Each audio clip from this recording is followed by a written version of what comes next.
Nakakabalita ka ng nag-aaway ang mga bansa, sila-sila, minsan magkakalahi sila, bomba rito, bomba ron, digmaan ng mga tao, no? Tapos yung pagkaya, sa ating panahon, mas nakaka-alarma kasi ang nakasulat na nakarecord dito sa akin, bawat isang araw, mahigit 200 lindol, kulang na 300 lindol sa iba't ibang panig ng mundo. Merong malalakas, merong mahihina na mga pagyanig maski dyan sa ating lugar sa Pilipinas.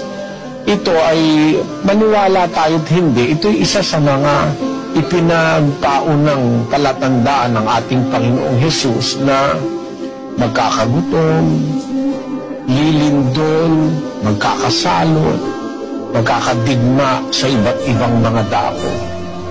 These are all fulfillment of the